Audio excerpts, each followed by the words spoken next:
students of 10th standard who are studying first language English in your syllabus. So here we start with the one more poem from your second part. So that is The Stolen Boat, and this poem is written by one of the famous poets when it comes to the English literature, that is William Wordsworth. Now the background of this poem is very important. The Stolen Boat is an extract from one of the greatest works of William Wordsworth, that is the Prelude.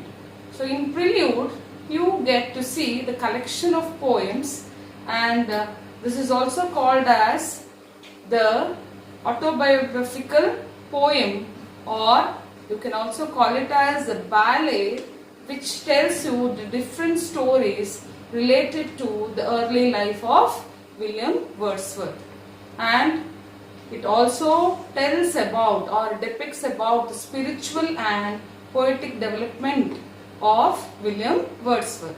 So mainly in this extract or in the prelude, you see the intimacy of the poet, that is William Wordsworth, regarding the nature or his involvement in the nature or the life that he has spent in the mid of the nature. And you all know that we call William Wordsworth as the nature poet. And according to William Wordsworth, poem is the recollection of emotions in tranquility. So what is tranquility? When you are alone, when you are calm, when you are quiet, you recollect the emotions or your experiences, and that is what he calls as poetry, because this is the way he feels that we can be very calm or we can enjoy in jotting down the poetic aspects. And mainly William Wordsworth has concentrated a lot regarding the nature, or nature is the main concept when it comes to the works of William Wordsworth. Okay, now we will see about the poet. So here you have the picture. William Wordsworth, 1770-1850, is considered one of the greatest poets of English literature. Wordsworth and his friend S.T. Coleridge, by their joint publication of the lyrical ballads, became the harbingers of the romantic movement in English literature. So what's the meaning of the word harbingers? They were the pioneers to bring a great change or a new aspect when it came to the movement, that is a romantic movement in English literature. The episode of The Stolen Boat is based on the experience of Wordsworth's early boyhood days. So as I have told you that it is taken from the Prelude, and that is like set of poems wherein mainly you get to see the experience of the poet himself, and here it is an episode that is related to his boyhood or from his early age. This is an extract from book 1 of Wordsworth's great philosophical poem, The Prelude. So from this you are getting the small extract, but you can really recall your life experience when we go on explaining or when we go on reading this poem, because it makes us or it takes us to our early life also, as the poet has spoken about his childhood. So Prelude, it is called as the autobiographical poem of the poet himself. Now we will go on explaining or knowing the meanings of each lines in that poem. So before going to the explanation, one thing what we observe here is it's a ballet. Ballet means a continuous long poem, and you don't get lots of divisions here as we see in different poems. In some of the poems you might have seen there are 4 paragraphs of 5 paragraphs with 4 lines each, the divisions, but here it's a long poem, it's a ballet because it tells the story, and in the textbook the lines are given, the number of lines like 5, 10, 15. That is for us to understand when we read. Otherwise we can just go on reading it continuously. But as I have to explain it to you line by line, I am not going to read it continuously. I will read each line and go on explaining it. Follow it properly, because once you know the story you can answer any aspects or questions here. And this poem is important for 4 marks and 3 marks questions. So it's a life experience of William Wordsworth. It's a poem or a story that tells about rowing the boat without the permission of the owner of the boat, and wherein that becomes a troubled pleasure for him, and this is known to him when he is in the midst of the nature, and he feels that he is not able to enjoy the nature itself is disturbing him or taunting him or haunting him and telling that what he has done is wrong. See how much of involvement the poet has got when it comes to the nature. We can experience it. Okay, I'll read line by line and explain. One summer evening, led by her, I found a little boat tied to a willow tree within a rocky cave, its usual home. Straight I unloosed a chain, and stepping in, pushed from the shore. It was an act of steel. So here I have read it continuously. So mainly you have to see that in this poem, the first 4 to 5 lines, you can see how the poet is personifying some of the things which doesn't have life. So here, one summer evening, led by her. Who is that her? So here it's in nature. So he is so much involved in the nature, he doesn't know or is not aware what is happening. He is feeling that the nature is leading him. She is taking him with her. So that's why the usage her is given here. So her is nature here, personifying the nature. Led by her. Led means leading. So he is giving the human quality to the nature. That's why it is personification. I found a little boat tied to a willow tree. So there was a small boat. The picture is given here. It was tied to a willow tree. Willow tree usually you find near the seashores. So willow tree, a tree that grows near water with thin flexible branches. So even the leaf of those trees, they'll be sharp in nature or thin in, you can see it very thin. It's not like the other leaves. So usually it will be found near the water or near the seashore. So he tells the little boat is tied to a willow tree within a rocky cave. So cave, that tree is in the mid of huge rocks or wherein the cave formation is found. So it is within that. Its usual home. So again he is telling. So it is a place wherein the boat is moored or kept or tied. Usually means always. Straight I unloosed a chain. So again he is using the usage here her. In this line it is boat. Remember, in the first line it is a nature and the fourth line it is her. So he is referring to her, the boat here. So here her is boat. So he unloosed. Unloose means make it loose. Undo something means whichever is tied, that is opened or made free. So he unloosed her chain and stepping in, he got into the boat, pushed from the shore. He pushed that boat. It was an act of steel. So he took it, is almost involved in the nature, is already ready to row the boat. Then he feels that it was an stealthy act, or it was an act of stealth. Why is it an act of stealth? Because he doesn't know whose boat is that, who is the owner of that boat, but happily he gets into the boat and he starts rowing the boat. That's why he himself feels that it was an act of stealth. And troubled pleasure, nor without the voice. So here he feels it is a troubled pleasure because he has taken the boat, he has started rowing Now he feels it is an stealthy act. So what happens? Even though he is happy, pleasure means he is very happy because he is rowing the boat in the mid of the nature, but he feels it is trouble because the act is stealthy act without the permission of the owner of the boat. Nor without the voice of mountain echoes did my boat move on. But even then he went on moving because he is enjoying that row and he goes on moving without any disturbance. Leaving behind us still on either side. So now what happened?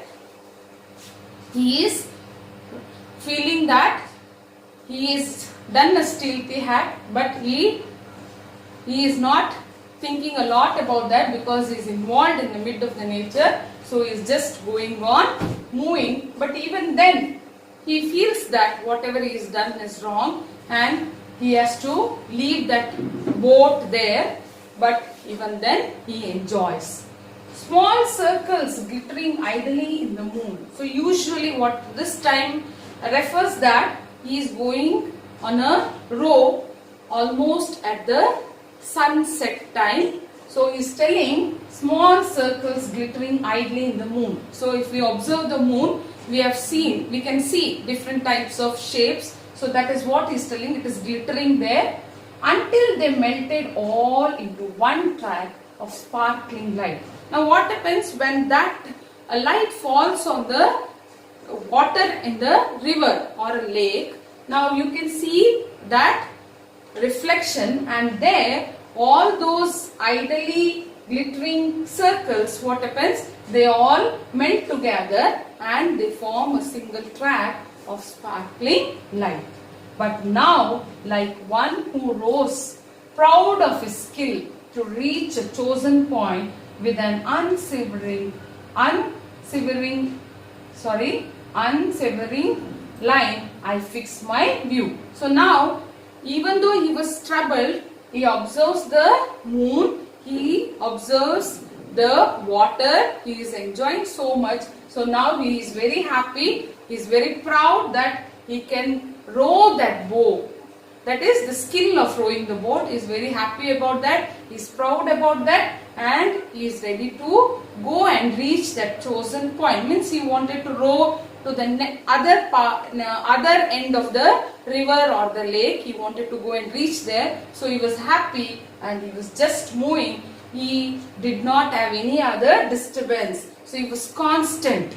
So he was very constant and he was ready to move. That is the meaning here, steady. So he just goes on and he fixed his view that he has to go and reach that other part. Upon the summit of a craggy ridge, the horizon's utmost boundary, far above, was nothing but the stars and the grey sky. Now he is just go on moving and he is observing there. Upon the summit means the top of craggy ridge, that is Tybarrow Crag in England. That is a continuous, that is mountain peaks attached to each other. You can feel or you can see as if they are the final boundary. That is what is given here, the horizon's utmost boundary.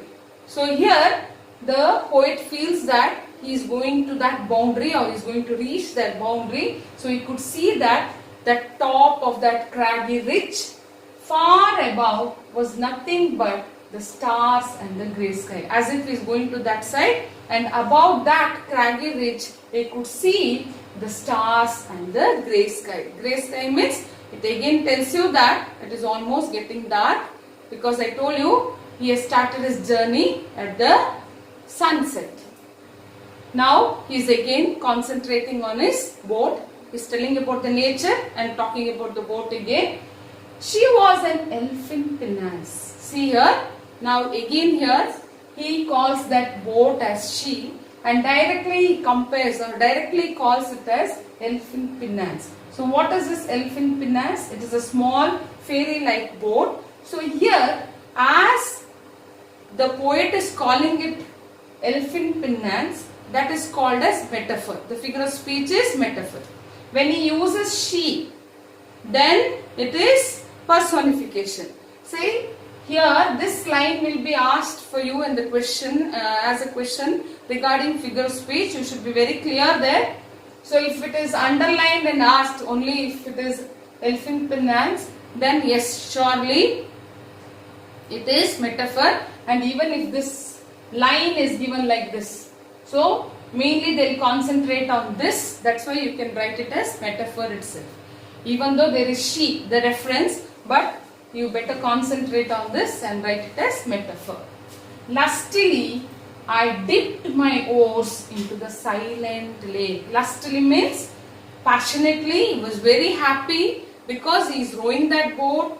He is proud of his skill that he can row the boat. He is enjoying in the midst of the nature, and now he is very happily is dipping that oars. Oars means long poles with flat ends which are used for rowing a boat, to move the boat.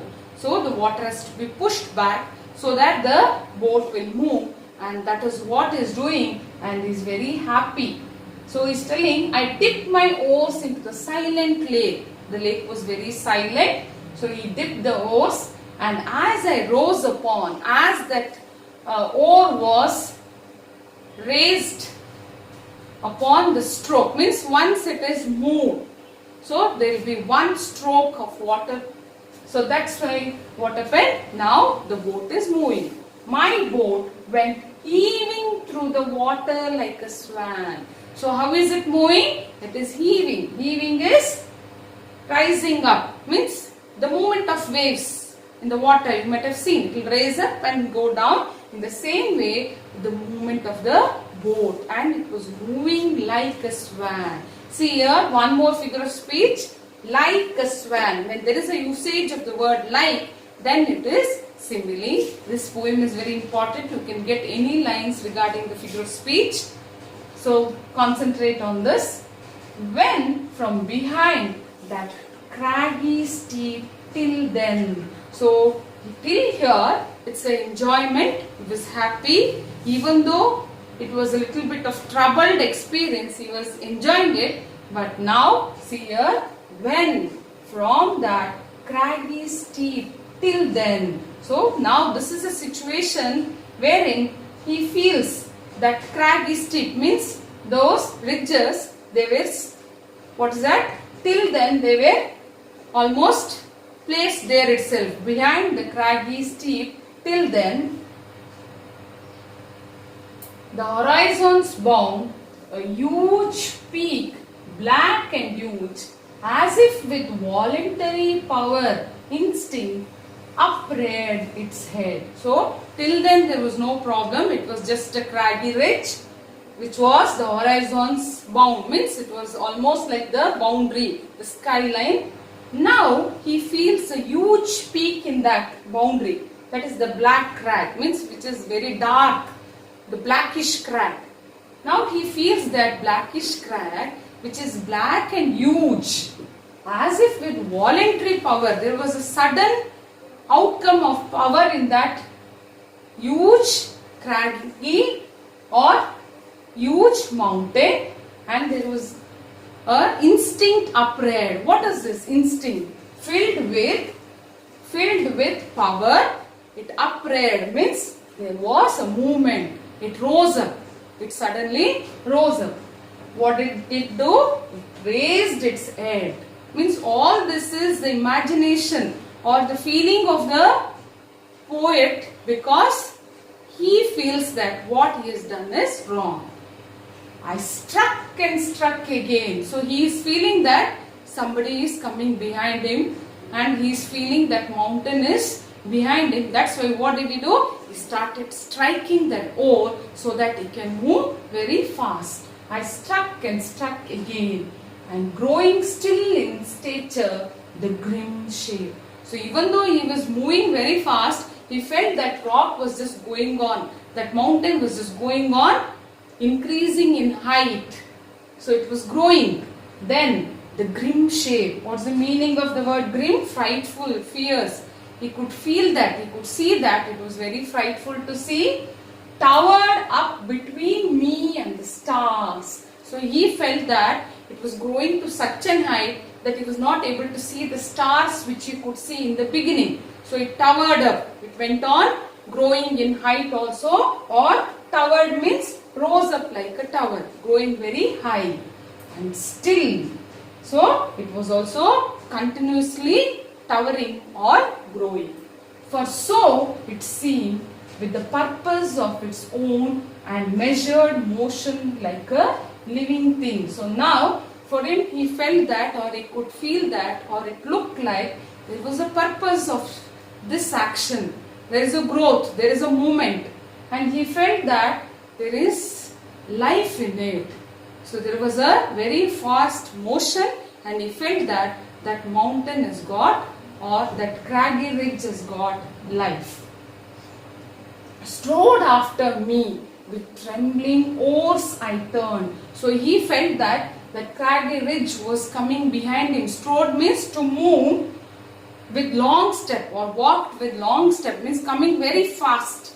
So he was very scared, and because of that his hands were trembling actually. So what is he doing here?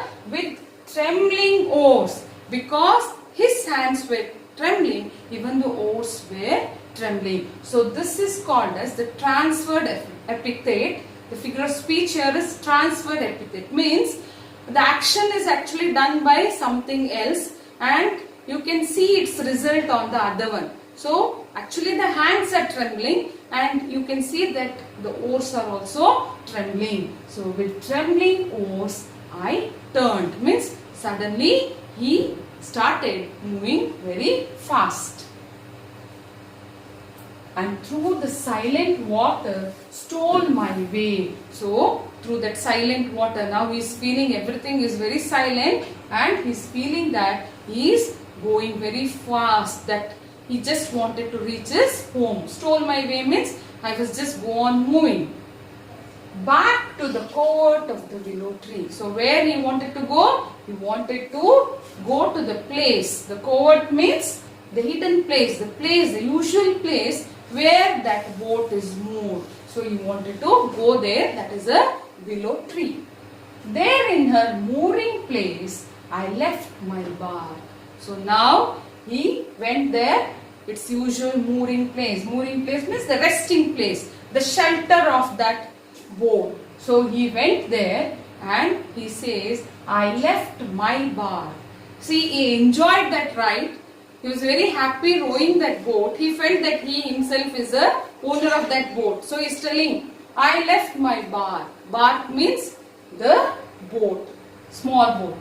And through the meadows homeward went. So now he just went through the meadows. Meadows means the grassland. He was just walking very fast. Through that he went to his home. He started walking towards his home. Homeward went in grave and serious mood. So completely the mood has been changed. So he was very happy. He was enjoying. Now the mood is very serious, grave, because he is frightened, disturbed. He is not able to enjoy the company of the nature. See, that is a great change you see. But after I had seen that spectacle, what's the meaning here? Sight of that moving mountain coming so fast behind him. That is what is telling.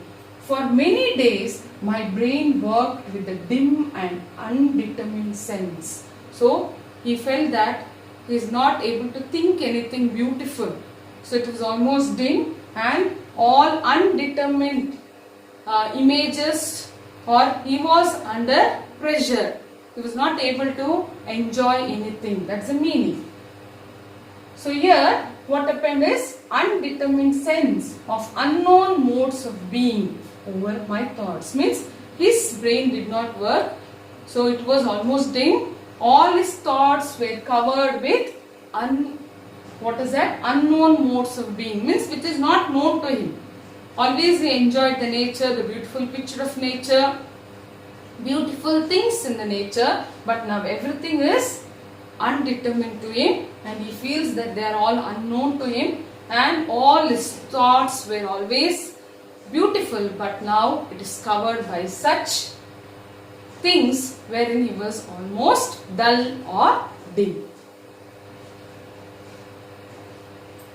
There hung a darkness, call it solitude or blank decision. So now he feels that completely he was in darkness, and you can call it as solitude, that is loneliness. He is not able to share anything, imagine, enjoy, so he feels very lonely, or blank decision.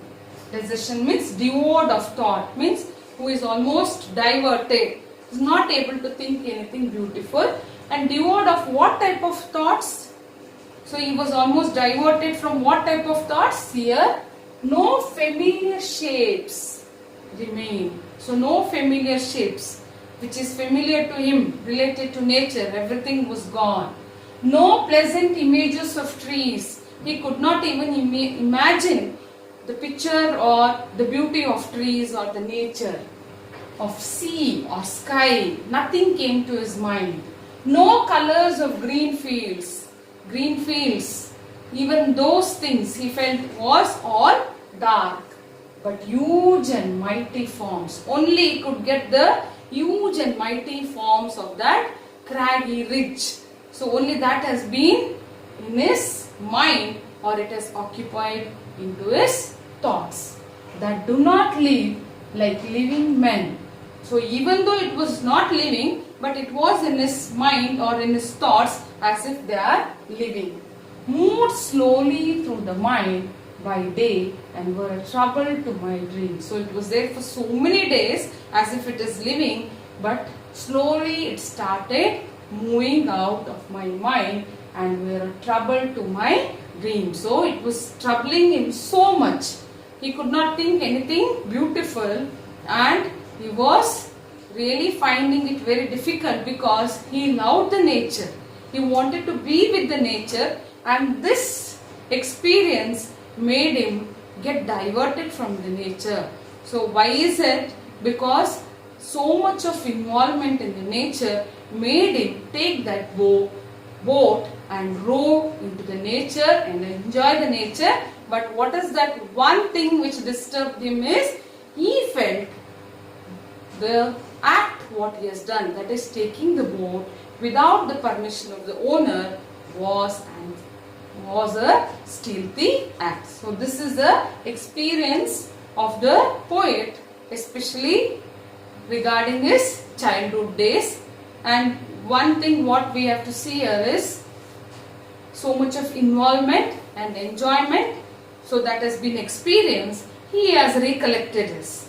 He has recollected it, and he has jotted down it as a poem or a ballad or a extract that is given in his collection of poetry, that is the Prelude, that is a autobiographical poem related to the experiences of the poet.